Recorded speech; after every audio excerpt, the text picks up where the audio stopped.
Chapter 19.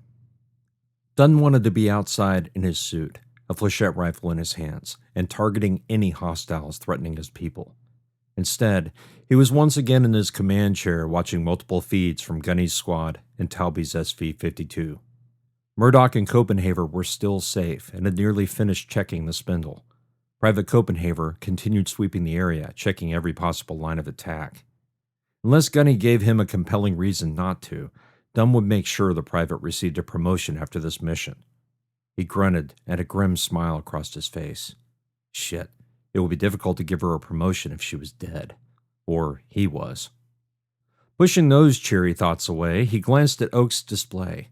S&R Black's exterior cameras showed no threats in the immediate vicinity. Nothing in their sky, with the exception of the KBO that had entered the area.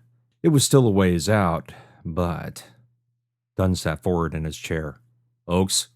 I see it, sir, Oaks said. Jacked in through a block connection, Oaks had direct access to the ship's sensors. One of the screens changed, and Dunn stared in fascination. It changed direction. Black, Dunn called out. Lieutenant Oaks is correct, the AI said. The incoming KBO changed both speed and trajectory. Dunn's skin prickled with gooseflesh. Not a KBO, he breathed. No, Captain, Black agreed. I believe it to be another exosolar life form, a much larger species than what we've seen thus far. Dunn slammed a fist on the armrest. Dunn to Talby. Go, sir. That KBO just changed direction on us. Sorry, sir, say again? Dunn sighed. We have a potentially hostile bogey on a collision course with Mira. ETA. Talby sounded stressed. Between guard duty for the fire team checking the spindle and Gunny's squad locked in combat with a herd of pine cones, Talby undoubtedly felt as though he was already dealing with too many situations. 45 minutes, at the outside. Talby muttered something under his breath. Dunn wasn't sure, but it certainly sounded like a litany of curses. Acknowledged, sir. Orders?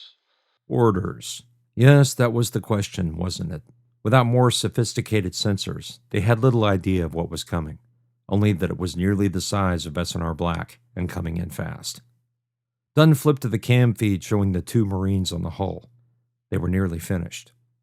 Gunny's squad, on the other hand, had just begun checking the first line, and if they had any more exosolar encounters, they might have to abandon the final inspections just to get the big bitch moving before the KBO came in, and it was going to be close either way. He suddenly had the unshakable feeling that no matter what he decided, it would be the wrong move. Grinding his teeth, he activated the comms. Talby, as soon as Copenhaver and Murdoch finish the spindle checks, have them come to the cargo bay hold. We'll prep them as best we can in case we get some more visitors. Then I want you to shadow Gunny's squad. Take out anything that comes near them. If it gets too dicey, scrub the mission and get back here. We'll do our best to move Mira and trust we did it right the first time. Seconds passed before Talby replied. In the space of those heartbeats, Dunn imagined himself in Talby's place, piloting a support craft while on the lookout for his split squad, his missing squad, and successfully completing the mission. What would Dunn do in that situation? Simply saying "I" wasn't enough, would never be enough. Dunn's plan, if you could call it that, wasn't much more than wing it and hope for the best. At that moment, he hated himself. Acknowledged, sir, Talby finally said. Suggestions on armaments? A slow grin tugged at Dunn's lips. You are free to use all available munitions to bring back our Marines. Aye, sir. Understood. I'll give the orders to Murdoch and Copenhaver. After they're back inside, they'll radio you for more instructions. Acknowledged, Talby. Good hunting.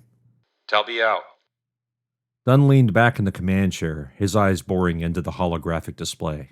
The large 3D sphere represented a 1/8 AU distance surrounding S&R Black.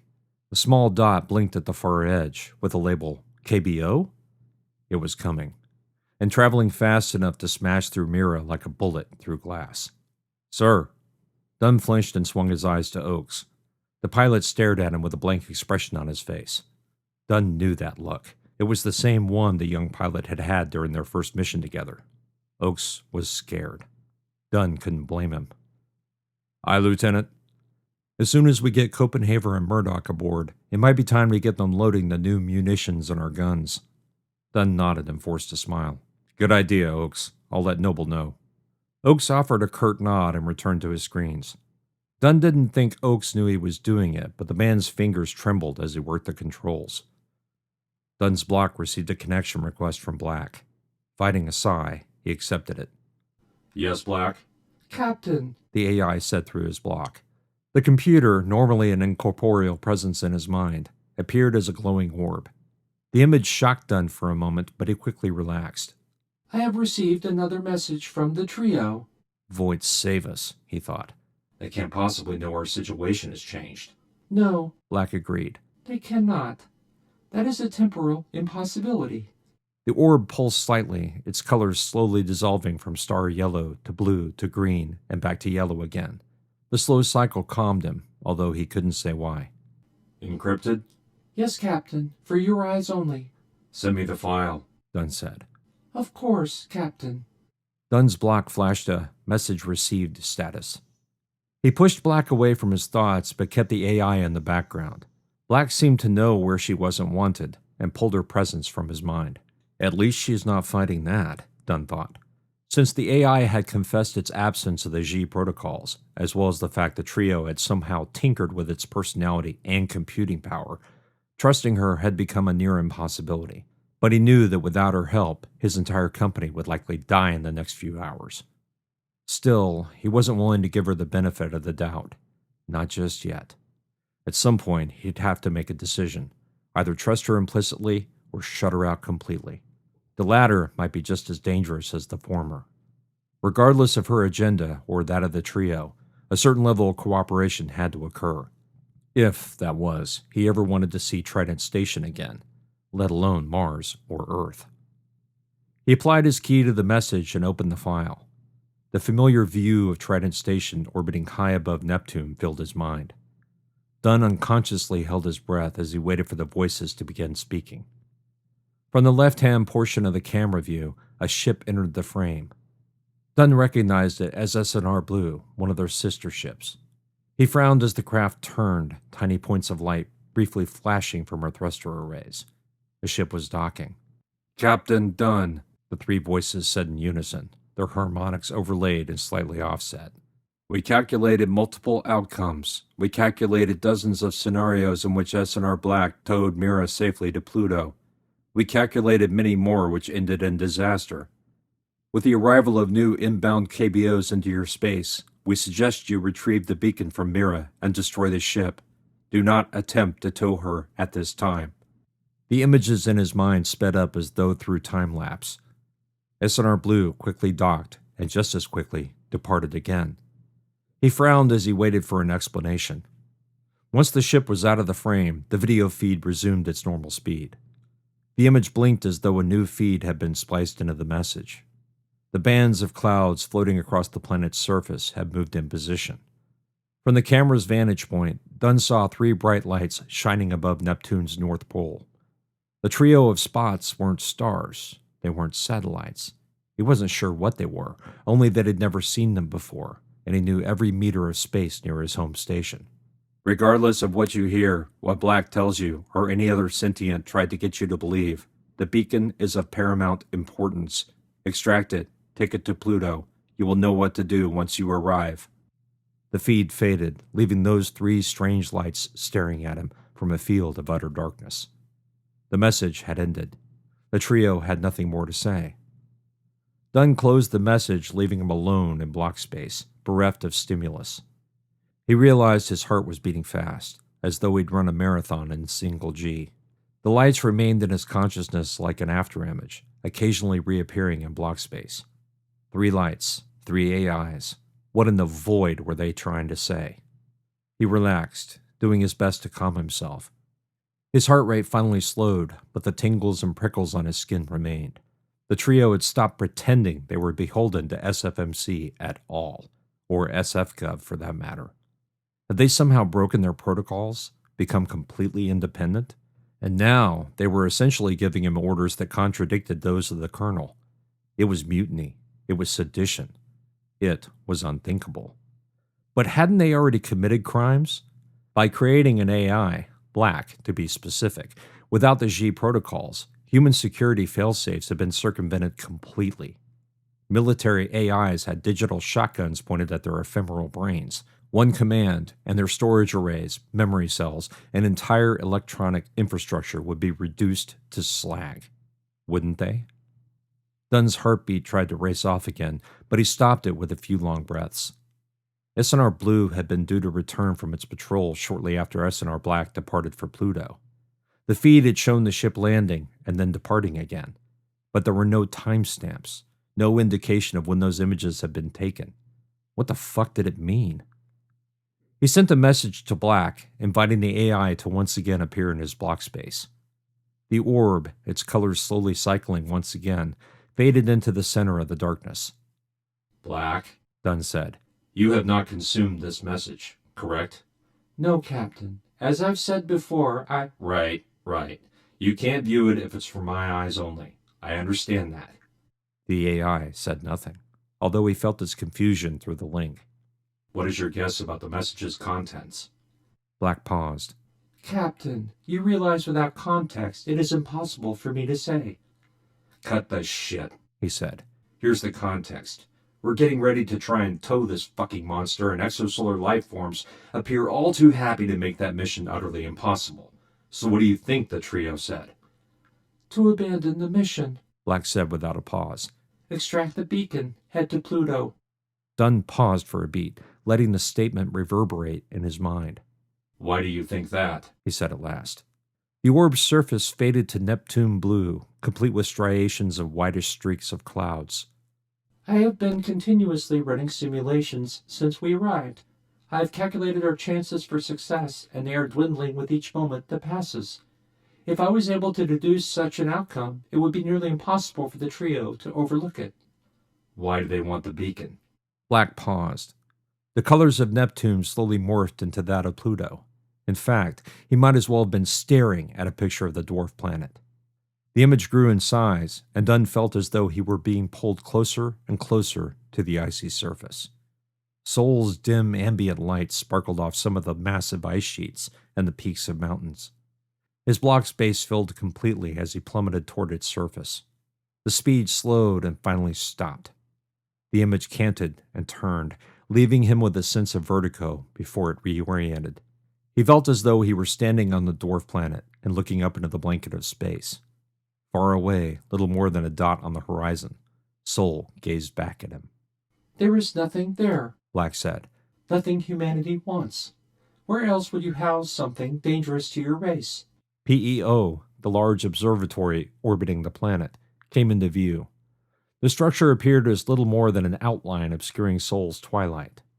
For Dunn, the image put things into perspective. Black was right. Pluto, at the closest part of its orbit, was as far from Neptune as Neptune was from Saturn, and that was a long hike. Depending on how quickly exosolar life traveled, it might take a threat decades to make it far enough into Sol's system to pose a threat to established human colonies. If there was a place in Sol's system to quarantine an alien artifact, Pluto was the destination. The trio knew, Dunn thought to the AI. The trio knew this could happen.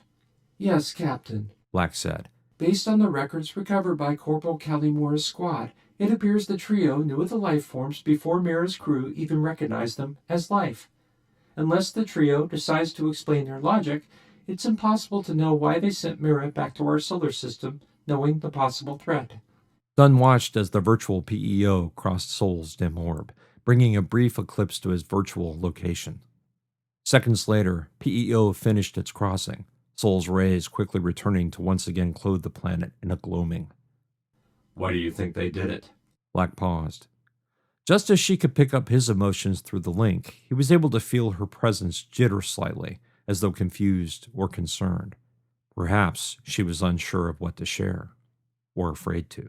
The trio, Black said, may have a number of reasons, a number of agendas, if you will, some of which may include the destruction of humanity.